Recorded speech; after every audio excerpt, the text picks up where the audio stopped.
नमस्कार दोस्तों, बहुत बहुत स्वागत है आपका हमारे चैनल में। तो आज हम लोग बात करेंगे house of the dragon episode 5 के बारे में, जिसका नाम होता है वी लाइट द वे। तो इस एपिसोड के पहले सीन में हम लोग देखते हैं लेडी रिया को, जो कि होती है डेमन टारगेरियन की वाइफ। आपको याद होगा लास्ट एपिसोड में कैसे किंग ने डेमन टारगेरियन को वापस वेल भेज दिया था, जब उसके और रैयनिरा के बीच में वो कुकर्म हो चुका था। तो जब हम लोग देखते हैं कि वहाँ पे लेडी लिया एक हॉर्स में बैठती हैं और वो हंट करने जा रही होती है, और कहा जाता है कि बहुत ही अच्छी हंटर भी होती है और हॉर्स राइडर भी होती है। तो वहीं डेमन और फिर रिया के बीच में बात होने लगती है, क्योंकि डेमन रास्ते में रिया को मिल जाता है और फिर डेमन कुछ बोलता नहीं है, बस उसको सेव कर रहा होता है। वहीं रिया उसको टॉन्ट मार रही होती है, कुछ ना कुछ बार बार बोल रही होती है। तो फिर थोड़ी देर बाद डेमन का इंटेंशन रिया को समझ में आ जाता है कि डेमन उसे मारना चाहता है। वो जैसे ही बचना चाहती है वैसे ही घोड़े से उसको गिरा के डेमन उसे घायल कर देता है और फिर उसे मार देता है। और फिर हम अगला सीन देखते हैं कि अब रैयनिरा, किंग और जो नया हैंड ऑफ द किंग है लॉर्ड लायनल स्ट्रॉन्ग, जो कि हार्विन स्ट्रॉन्ग का फादर है, वो जो किंग को सही एडवाइस भी देता था कि आप लेना से शादी कर लो। जब उसकी कभी भी एडवाइस माना नहीं था किंग, बट वो हमेशा सही एडवाइस देते आ रहा था। जैसे उसने ये भी कहा था कि रैयनिरा की शादी लेना से हो जानी चाहिए, जिसके लिए ही वो लोग जा रहे होते हैं ड्रिफ्टमार्क शादी का प्रपोजल लेके रैयनिरा के लिए लॉर्ड कॉलिस और लैनिस की बेटे लेनर के साथ। तो वहीं हम लोग सीन देखते हैं कि शिप में तीनों लोग होते हैं और वहाँ पे क्रिस्टन कोल भी होता है उनके साथ। और जो किंग होता है उसकी तबीयत थोड़ी सी खराब लगती है, उसे उल्टी आ रही होती है, वॉमिट आ रही होती है जब वो शिप में होता है। तो फिर हम लोग अगला सीन में देखते हैं कि ऑटो हाई टावर को किंग ने ऑर्डर दिया था और वो किंग्स लैंडिंग छोड़ के जा रहा होता है।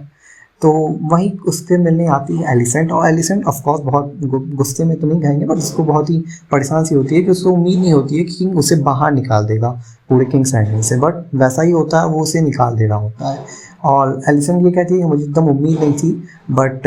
वही ऑटो फिर बोलता है कि तुम्हें एक साइड चुनना होगा, या तो एगन 2 का या तो फिर रैयनिरा का, और परेशान रहती है। इस एपिसोड में आपको दिखता है कि एलिसेंट पूरे एपिसोड में बहुत परेशान से ही रहती है। फिर हम अगले सीन में मिलते हैं एलिसेंट गार्डन में होते हैं, हम मिलते हैं लॉर्ड लैनिस स्ट्रॉन्ग से, जिसको एगन सेकंड के जब नेम डे पे पहली बार इंट्रोड्यूस किया गया था इस शो में, और ये क्रिपल होता है। ये एक तरह से एलिसेंट को भड़काता है रैयनिरा के खिलाफ और बताता है कि कैसे सभी लोगों को ये न्यूज़ पता है कि डेमन और रैयनिरा के बीच में क्या हुआ है, और एक तरह से बहुत ही ये भड़काना चाहता है एलिसेंट को रैयनिरा के खिलाफ। हालांकि इसका भी मोटिव समझ में नहीं आ रहा है कि ये ऐसा करना क्यों चाह रहा है, क्या इसका खुद आयरन थ्रोन में बैठने का इंटेंशन है या ऐसा कुछ है, बट अभी तक ये ऐसा कुछ नहीं बताया है उसने।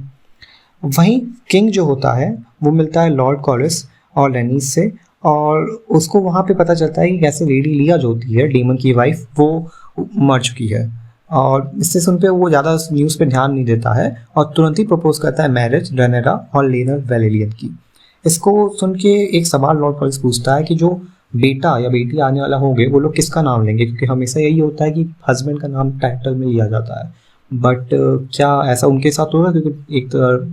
रैयनिरा जो है वो एयर टू द थ्रोन है, तो क्या ऐसा होना पॉसिबल है। तो जो किंग होता है वो बताता है कि इसका नाम वैलेरियन ही रहेगा, जो भी बेटा या बेटी होगा, बट जब वो आयरन थ्रोन में बैठने वाले होंगे उस समय उसे टारगेरियन से संबोधित किया जाएगा, ताकि जो टारगेरियन की डेंसिटी है वो आगे भी चलते रहे, वो लेगेसी बरकरार रहे। आगे हम देखते हैं कि रैयनिरा और फिर लेनर बात कर रहे होते हैं, एक तरह के कहीं बीच जैसी कोई जगह होती है जहाँ पे आपस में बात कर रहे होते हैं, और रैयनिरा को उसके बाद जैसे बात कर रही थी हमें पता चलता है कि लेनर का कैरेक्टर गे होता है, बट रैयनिरा को इससे कोई प्रॉब्लम नहीं होती। इनफैक्ट वो बोलती है कि सबकी अपनी अपनी प्रेफरेंस होती है, हम लोग ये शादी तो कर लें एज अ पॉलिटिकल अरेंजमेंट की तरह, क्योंकि हम लोग का ये ड्यूटी है, बट जरूरी नहीं हम लोग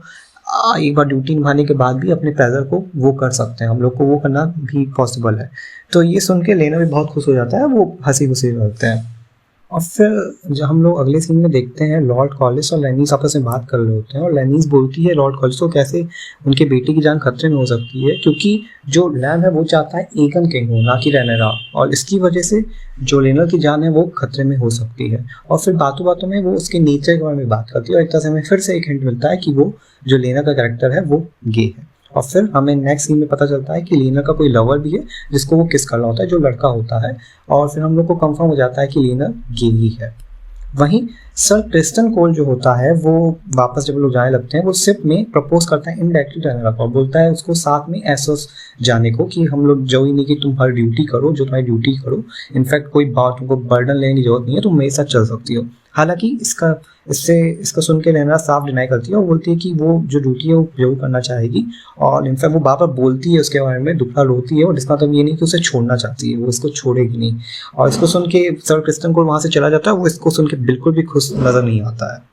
तो जब वापस सब लोग पहुंचते हैं किंग्स लैंडिंग में तो क्रिस्टन कोल को बुलाती है क्वीन एलिसेंट अपने चैम्बर में, क्योंकि वो जानना चाहती है डेमन और लैनेरा के बारे में। वो जानना चाहती है क्या वो जो रूमर चल रहा है वो क्या सही में सत्य है, क्योंकि उसे अब लैनेरा पे शक हो चुका होता है। और खासकर वो गुस्से में भी होती है, परेशान भी होती है कि ऑटो हाइटावर को हैंड ऑफ द किंग की पोजीशन से हटा दिया है और वहां तक कि उसे किंग्स लैंडिंग से भी भेज दिया गया है। तो वही बात वो क्रिस्टन कोल से पूछना चाहती है, बट क्रिस्टन कोल इस चीज को मिसअंडरस्टूड कर लेता है और उसे लगता है एलिसेंट को पता चल चुका है उसके और लैनेरा के बारे में, और वो इस चीज को कन्फेस कर देता है कि कैसे ही स्लेप्ट विद लैनेरा। हालांकि इस बात का एलिसेंट को बिल्कुल भी अंदाजा नहीं होता है, और उसके बाद वो उसको कुछ नहीं कहती, उसको चैम्बर से भेज देती है, और उसको ऐसा नहीं कि वो सजाए मौत की सजा वजा दे दे, ऐसा कुछ नहीं होता है। बट हाँ, उसे अब ये चीज़ पता जरूर चल रही होती है, और ऑफकोर्स एलिसेंट बहुत गुस्से में होती है। और एपिसोड की थोड़ी देर आप देखेंगे कि बहुत बढ़िया सीन आता है, मैं आप जब आएगा उस सीन के बारे में जरूर बात करेंगे। फिर हमने देखते हैं कि किंग जो होता है एकदम वेल नहीं होता है, उसका इन्फेक्शन बुरी तरह स्प्रेड हो चुका होता है, और लीचेस जो उसको हाथ वाथ में लगाए जाते हैं ताकि इन्फेक्शन ना फैले वो भी चल रहा होता है। बट वहाँ पे हमें थोड़ा सा हिंट मिलता है कि मेस्टर लोग भी बहुत ज़्यादा हेल्थ पे ध्यान नहीं दे रहे हैं। अगर कोई नया जो आया है वो एडवाइस सही दे रहा है, वो उसकी बात पे एकदम ध्यान नहीं दे रहा, और लीचेस को ही भेजे जाना है। मे बी उसकी वजह से कुछ उनके किंग की जो हेल्थ है उस पर इफेक्ट आ रहा हो। फिर हम देखते हैं कि एक लॉयर फीस्ट हो किया जाता है लैनेरा और लेनर की वेडिंग के लिए, जिसमें सब हाउसेज आए होते हैं। वहाँ पे लैनिस्टर हाउस भी आता है, जिसने पहले एक तो जो लैनिस्टर हाउस का जो मेन कास्टिंग लॉक का हेड था वो प्रपोज करता है लैनेरा को, जिसको लैनेरा बिल्कुल भी पसंद नहीं करती है, तो वो भी आए होते हैं। और बाकी भी जो लॉर्ड होते हैं अलग अलग हाउसेस के वो लोग भी आए होते हैं। और वहाँ पे डेमन टारगेरियन में फीस्ट आता है। किंग उसे देख के एकदम भौचक्का हो जाता है, बट फिर भी जहाँ पे सब टेबल में बैठे रहते हैं अलग अलग लोग, लॉर्ड कॉलिस और आपके रैनीज, वहीं पे उसको वो भी बैठाता है और बगल में बैठता है, वहाँ पे ऐसे ही पंचायत चलने लगता है। फिर किंग स्पीच देना चालू करता है कैसे इन दोनों की वेडिंग होने वाली है। उसी बीच आती है क्वीन एलिसेंट हाइटावर, और ये अब तक का बहुत बेहतरीन सीन था इस एपिसोड का पूरी सीरीज का। वो क्वीन एलिसेंट आती है ग्रीन कलर का पहन के, और जो ओल्ड टाउन है जहाँ की जिस हाउस की वो है क्वीन एलिसेंट हाइटावर, जहाँ के हाइटावर लोग होते हैं, वहाँ का जब वॉर होनी होती है तो उनका सिजल जो होता है वो ग्रीन कलर का होता है, वही ग्रो हो रहा होता है जब कोई वॉर अनाउंस करते हैं। तो किंग के स्पीच में एक तरह से सिंबॉलिक भी था, I don't know if it was intentional with respect to एलिसेंट साइड, बट एक तरह से वॉर डिक्लेयर हो चुकी थी अब ब्लैक्स यानी कि लैनेरा की साइड में और ग्रीन यानी कि एलिसेंट वाली साइड में। तो किंग के स्पीच के बीच में ही आती है और ग्रीन कलर का वो पहन के ड्रेस पहन के, और फिर फाइनली बैठ जाती है किंग के बगल में और लैनेरा को कॉन्ग्रेचुलेट करती है। बहुत ही उसकी आंखों से पता चल रहा होता है कि वो भी बहुत नाराज है लैनेरा से, कि लैनेरा उसकी बेस्ट फ्रेंड होती है, बट फिर भी उसकी वजह से हाइटावर को निकाल दिया जाता है, उसके फादर को हैंड ऑफ द किंग की पोजीशन से हटा दिया जाता है और किंग्स लैंडिंग से भी भेज दिया जाता है। वहीं फिर अगले सीन में देखते हैं सर गैरा ल्यू जो होते हैं लूनस्टोन के, जो कि कजिन होते हैं लेडी रिया के, जो कि वाइफ होती थी, अब तो मर चुकी है क्योंकि डेमन ने उसको मार दिया। वो एक्यूज करते हैं डेमन को किलिंग ऑफ वाइफ के, तो उसके जवाब में थोड़ा सा जैसे अब मैट स्मिथ जो है एक्टर वो इतना बेहतरीन अंदाज में बोलते हैं और स्टेयर करते हैं, उसी अंदाज में बोलते हैं, और ये भी बोलते हैं कि क्योंकि उनका कोई बेटा या बेटी नहीं था तो, और उनके हस्बैंड होने के नाते जो लूनस्टोन की एयर पहले रिया थी अब वो होंगे। इसके जवाब पे वो सर गैरा ल्यू कुछ कहते नहीं है, वो अपने सीट में चले जाते हैं। वहीं फिर हम देखते हैं जो लेनर का लवर होता है वो बात करने जाता है सर क्रिस्टन कोल से, और वो बताता है उसे इनडायरेक्टली कि उसको पता चल चुका है रैनेरा और उसके बारे में, और इसको सुन के बिल्कुल भी खुश नहीं नजर आता है सर क्रिस्टन कोल का। उसका दिमाग ऐसे ही खराब हो जाता रहता है क्योंकि इसका जो प्रपोजल होता है लैनेरा उसको एक्सेप्ट नहीं की होती है, तो उसका दिमाग ऐसे ही खराब होता है। फिर हम लोग देखते हैं कि रैनेरा और डेमन आपसे बात करने लगते हैं बीच पार्टी में जब डांस वांस चल रहा होता है, और इसको किंग देखता है, और वो जब तक वो कुछ बोलने ही वाला होता है या फिर थोड़ा परेशान लग रहा होता है और मे बी उसको उन दोनों को इंटरप्ट भी कर रहा होता है, जब रैनेरा और डेमन बात कर होता है कैसे रैनेरा बोलती है कि मुझे भगा के ले जाओ यहाँ से अगर हिम्मत है तो, ऐसा ऐसा बोल रही होती है। बट उसी बीच वहाँ पे एक फाइट चालू हो जाती है। वो फाइट होती है लेनर के लवर और सर क्रिस्टन कोल के बीच में। दोनों के बीच में थोड़ी बहुत फाइट चलती है और फिर क्रिस्टन कोल बीच में गुस्सा होकर बहुत ब्रूटल तरीके से मार देता है लेनर को, और उसका एकदम पूरा जो चेहरा होता है वो भी बिगाड़ देता है। और यहीं पे वहाँ पे लैनेरा को ढूंढ रहा होता है किंग, और अचानक से उसकी जो नोज है वो ब्लीड होने लगती है, और इससे हमें और भी पता चलता है कैसे उसकी तबीयत जो है वो दिन प्रतिदिन खराब हो रही है।